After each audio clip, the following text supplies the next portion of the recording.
అందరికీ శుభోదయం. మన ఛానల్కి స్వాగతం.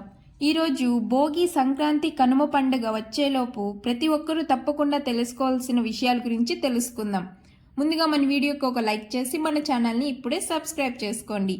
మన హిందువులకు అత్యంత ముఖ్యమైన పండుగలు భోగి, సంక్రాంతి మరియు కనుమ. ఈ పవిత్ర పండుగల ద్వారా మీ ఇంటికి ఉన్న దరిద్రాన్ని తొలగించి మహాలక్ష్మీదేవిని ఇంటిలోకి ఆహ్వానించాలంటే సంక్రాంతి పండగ రాకముందే ప్రతి ఒక్కరూ కొన్ని ముఖ్యమైన విషయాలను తప్పనిసరిగా తెలుసుకోవాలి. అలా చేస్తే మీ ఇంటికి అఖండ రాజయోగం ప్రార్థిస్తుంది. ఈ సంవత్సరం వచ్చే సంక్రాంతి పండుగ కీడుతో వస్తుందా లేదా శుభ ఫలితాలతో వస్తుందా అనే సందేహం చాలా మందిలో ఉంది. అలాగే సంక్రాంతి పండుగకు ముందుగా ఇంటిని ఎలా శుభ్రం చేసుకోవాలి, ఏ పనులు చేయాలి, ఏ పనులు చేయకూడదు, సంక్రాంతి, భోగి, కనుమ పండుగలు ఖచ్చితమైన తేదీలు ఏమిటి, పండుగ రోజుల్లో పాటించవలసిన నియమాలు ఏమిటి అనే ముఖ్యమైన విషయాలన్నిటినీ మనం ఇప్పుడు ఈ వీడియోలో వివరంగా తెలుసుకుందాం.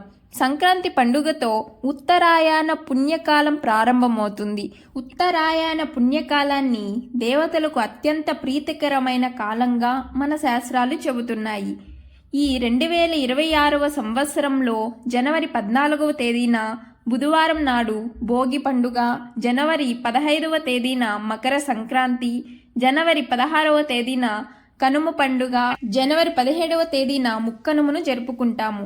మన పూర్వీకులు కొన్నిసార్లు సంక్రాంతిని కీడు పండుగగా చెప్పిన సందర్భాలు ఉన్నప్పటికీ ఈ సంవత్సరం వచ్చిన సంక్రాంతి పండుగ మాత్రం కీడుతో రాలేదని జ్యోతిష్యులు చెబుతున్నారు. అయితే ఈ 3 పండుగ రోజుల్లో ప్రతి ఒక్కరూ కొన్ని నియమాలు పాటిస్తే మరింత శుభ ఫలితాలు లభిస్తాయి. వీటిని నిర్లక్ష్యం చేస్తే అనవసరమైన ఇబ్బందులు ఎదురయ్యే అవకాశం ఉంటుందని పెద్దల మాట. అందుకే సంక్రాంతి పండుగకు ముందుగానే ఇల్లంతా శుభ్రం చేసుకోవటం చాలా ముఖ్యం. ఇంటి శుభ్రత పూజతో కాకుండా ముందుగానే శ్రద్ధగా చేయాలి. అయితే మంగళవారం మరియు శుక్రవారం రోజుల్లో పొరపాటును కూడా ఇంటిని దులపకూడదు. అలా చేస్తే ఇంట్లో ఉన్న లక్ష్మీదేవి బయటకు వెళ్ళిపోతుందని పెద్దలు చెబుతున్నారు. ముఖ్యంగా బుధవారం, శనివారం మరియు ఆదివారం రోజుల్లో ఇంటిని శుభ్రం చేసుకుంటే చాలా మంచిది. సంక్రాంతి రాకముందే ఇల్లంతా ఉప్పు కలిపిన నీటితో శుభ్రం చేసి తర్వాత పసుపు కలిపిన నీటితో శుద్ధి చేసుకోవాలి. అలాగే విరిగిపోయిన కుర్చీలు, తుప్పు పట్టిన ఇనుప సామాన్లు, పగిలిన అద్దాలు, పనికిరాని వస్తువులన్నీ భోగి మంటల్లో వేయాలి. భోగి పండుగ రోజున ప్రతి ఒక్కరూ తప్పనిసరిగా తలస్నానం చేసుకోవాలి. ఈ రోజున వేడి నీటితో తలస్నానం చేయడం శుభప్రదం. భోగి రోజున తలస్నానం చేసేటప్పుడు నీటిలో కొద్దిగా రేగిపళ్ళు వేసుకొని స్నానం చేస్తే అనారోగ్య సమస్యలు తొలగిపోతాయి, ఆయుష్ పెరుగుతుందని నమ్మకం. భోగి రోజున చాలామంది ఇంటి ముందు రంగురంగుల ముగ్గులు వేస్తారు. అలాగే ఈ రోజున ముఖ్యంగా గీతల ముగ్గు వేయడం శుభకరం. అలాగే ప్రతి ఒక్కరూ ఇంటి ముందు భోగి మంటలు వేయాలి. జ్యోతిష్య శాస్త్రాల ప్రకారం భోగి మంటలను ఒక మహాయోగంగా భావిస్తారు. అందుకే ఇంటి ముందు భోగి మంటలు వేస్తే యజ్ఞం చేసినంత పుణ్య ఫలితం లభిస్తుందని, అష్టదరిద్రాలు తొలగిపోతాయని విశ్వాసం. భోగి మంటలు వేసిన తర్వాత అక్కడ మిగిలిన కొద్దిపాటి బూడిదను తీసుకొని నుదిటిపై పెట్టుకుంటే శుభ ఫలితాలు కలుగుతాయని పెద్దలు చెబుతారు. అలాగే ఈ భోగి పండుగ నాడు ప్రతి ఒక్కరూ తప్పనిసరిగా నువ్వులు, బెల్లం తినాలి. ఇలా చేయడం వల్ల మంచి ఆరోగ్యం, దీర్ఘాయుష్ కలుగుతుందని నమ్మకం. ఎవరైతే తీవ్రమైన పేదరికంతో బాధపడుతున్నారో వారు ఈ భోగి పండుగ రోజున నువ్వులను దానం చేస్తే అఖండ రాజయోగం కలుగుతుందని విశ్వాసం.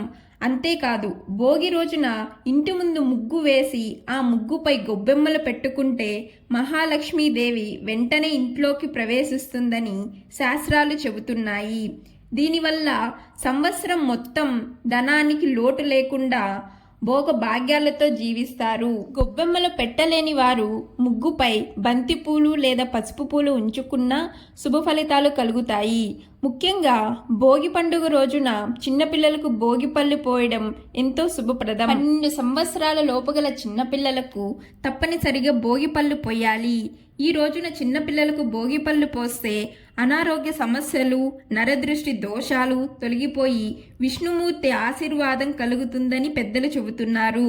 చిన్నపిల్లల తలపై బ్రహ్మరంధ్రం ఉంటుందని శాస్త్రాలు పేర్కొంటాయి. అందుకే పిల్లలకు భోగిపళ్ళు పోయటం వల్ల వారి తెలివితేటలు పెరిగి భవిష్యత్తులో మంచి స్థాయికి ఎదుగుతారని నమ్మకం. ఈ భోగి పండుగ రోజున పేదలకు వస్త్రాలు దానం చేస్తే జాతకంలో ఉన్న గ్రహదోషాలు శాంతిస్తాయని విశ్వాసం. దానం చేసిన వారికి అనుకోని శుభ ఫలితాలు కలుగుతాయని కూడా చెబుతారు. భోగి పండుగ తర్వాత వచ్చే రోజున మకర సంక్రాంతి పండుగ జనవరి 15వ తేదీన మకర సంక్రాంతి పండుగను జరుపుకుంటారు. ఈ రోజున ఉదయం సూర్యోదయానికి ముందే ప్రతి ఒక్కరూ స్నానం చేయడం చాలా శుభకరం. ముఖ్యంగా అభ్యంగన స్నానం చేస్తే విశేష ఫలితాలు లభిస్తాయి. శరీరానికి నువ్వుల నూనె రాసుకొని స్నానం చేస్తే ఆరోగ్యాలు కలుగుతాయని ఆయుర్వేదం మరియు సంప్రదాయం చెబుతున్నాయి. సంక్రాంతి పండుగ రోజున ఉదయం స్నానం చేసిన తర్వాతే ఆహారం తీసుకోవాలి.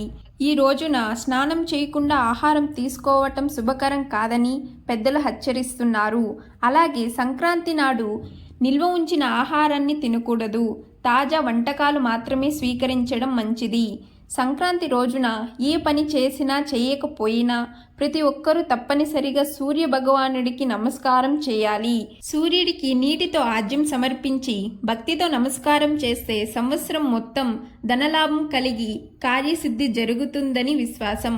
ముఖ్యంగా ఈ సంక్రాంతి పండుగ రోజున ఇంట్లో పాలు పొంగించి కొత్త బియ్యంతో పొంగలి తయారు చేసి దేవుడికి నైవేద్యంగా సమర్పించి పూజ చేయాలి. దీనివల్ల ఇంట్లో ఐశ్వర్యం సిద్ధిస్తుందని పెద్దలు చెబుతారు. సంక్రాంతి నాడు ఇంటి గుమ్మం బయట చుక్కల ముగ్గు వేయాలి. అలాగే ప్రతి ఒక్కరూ కొత్త వస్త్రాలు ధరించాలి. ఇలా చేయడం వల్ల సంవత్సరం మొత్తం అదృష్టం కలిసి వస్తుందని నమ్మకం. ఈ సంక్రాంతి పండుగ నాడు ఇంటి గడపకు పసుపు రాసి కుంకుమ బొట్లు పెట్టి గుమ్మానికి మామిడి తోరణాలు కట్టుకోవాలి. అలాగే ఇంటి గుమ్మం బయట పసుపుతో స్వస్తిక్ గుర్తు వేసుకోవడం ఎంతో శుభం. విశేషంగా ఈ సంక్రాంతి పండుగ రోజున శివలింగానికి అభిషేకం చేయడం చాలా గొప్ప ఫలితాన్ని ఇస్తుంది. సంక్రాంతి నాడు శివలింగానికి అభిషేకం చేస్తే కోటి జన్మల పుణ్య ఫలితం లభిస్తుందని శాస్త్రాలు చెబుతున్నాయి. దీనివల్ల జీవితంలో ఉన్న కష్టాలు క్రమంగా తొలగిపోతాయని నమ్మకం. అయితే ఈ సంక్రాంతి పండుగ రోజున పొరపాటును కూడా ఉల్లిపాయలు వెల్లుల్లి వంటి తామస ఆహారాలను తినకూడదు. శుద్ధమైన సాత్విక ఆహారం మాత్రమే తీసుకోవడం ఈ రోజున అత్యంత శుభప్రదం. ఈ ఏడాదంతా మీ కుటుంబానికి మంచి జరగాలంటే సంక్రాంతి పండుగ రోజు దానం చేయడం ఎంతో శుభప్రదం. సంక్రాంతి పండుగ రోజున పెరుగు దానం చేస్తే కుటుంబంలో సుఖశాంతులు పెరిగి ఆరోగ్య సమస్యలు తొలగుతాయని పెద్దల నమ్మకం. అలాగే సంక్రాంతి పండుగ నాడు బ్రాహ్మణులకు గుమ్మడికాయను దానం చేస్తే అశ్వమేధ యాగం చేసినంత పుణ్య ఫలితం లభిస్తుందని విశ్వాసం. ఈ పండుగ రోజున పొరపాటును కూడా కొత్త ఇల్లు మారకూడదు. అలాగే ఎవరికి అప్పు ఇవ్వకూడదు. ఇలా చేస్తే ఇంటి ధనలక్ష్మీదేవి బయటకు వెళ్లే అవకాశం ఉంటుందని పెద్దలు హెచ్చరిస్తారు. ఉద్యోగ ప్రయత్నాలు చేస్తున్న వారు ఈ సంక్రాంతి పండుగ నాడు ఆదిత్య హృదయం చదవడం చాలా శుభకరం. భక్తితో చదివితే ఉద్యోగ ప్రాప్తి కలుగుతుందని విశ్వాసం. ఈరోజు గంగిరెద్దులకు ఆహారం పెడితే నందీశ్వరుని ఆశీర్వాదం లభించి కుటుంబానికి శుభ ఫలితాలు కలుగుతాయి. ఈ సంక్రాంతి పండుగ నాడు చనిపోయిన పూర్వీకులు తర్పణం వదిలితే వారి ఆత్మకు శాంతి కలుగుతుందని విశ్వాసం. పితృదోషాలు తొలగిపోయి వంశాభివృద్ధి కలుగుతుందని పెద్దలు చెబుతున్నారు. సంక్రాంతి పండుగ తర్వాత జనవరి 16వ తేదీన కనుమ పండుగ వచ్చింది. ఈ పండుగన పశువుల పండుగగా పిలుస్తారు. ఈ కనుమ నాడు ప్రతి ఒక్కరూ తప్పనిసరిగా గోమాతను పూజించాలి. కనుమ రోజున గోవుకు ఆహారం తినిపించి నమస్కారం చేసుకుంటే 33 కోట్ల దేవతల ఆశీర్వాదం లభిస్తుందని నమ్మకం. ఈ కనుమ నాడు ప్రతి ఒక్కరూ రథం ముగ్గు వేయటం చాలా శుభప్రదం. అలాగే ఈ రోజున మినపగారెలు తినడం సాంప్రదాయంగా వస్తుంది. మరి ముఖ్యంగా కనుమ పండుగ నాడు అనవసర ప్రయాణాలు చేయకూడదు.